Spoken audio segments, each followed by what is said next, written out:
បាទជម្រាបសួរពុកម៉ែបងប្អូនគ្នាវល់សារជាថ្មីទៅដែរក្នុងការមើលទៅលើរង្វាន់វិជ្ជាបាទគឺវិជ្ជា Dragon បាទអញ្ចឹងថ្ងៃនេះគឺយើងមកធ្វើនៅវិជ្ជាមួយដែលពោពេញដោយរង្វាន់អញ្ចឹងណាបាទសម្រាប់នៅវីដេអូរបស់ខ្ញុំតែដែរបាទយករំលើកនៅវីដេអូដែលគោះក្បាលកំប៉ុងដើម្បីមកចែករំលែកដល់បងប្អូនអរគ្នាថាតើវិជ្ជាមួយកំប៉ុងនឹងអាចនឹងត្រូវឬក៏យ៉ាងណាបាទអញ្ចឹងមុននឹងខ្ញុំប្រាប់របៀបនៅមើលបាទគឺយើងមើលសង្កេតលើក្បាលជាដំបូងបាទអញ្ចឹងបន្តមកក៏យើងមើលទៅលើឆ្នូតវាបាទឆ្នូតនេះបាទបងប្អូនអរគ្នាឃើញនេះឆ្នូតនេះណា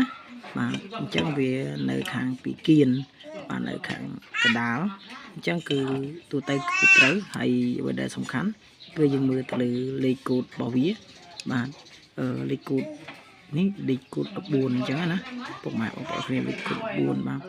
អញ្ចឹងកុំឲ្យខាតពីលេខយូរយើងក៏ចង់ដឹងថាវាត្រូវឬណា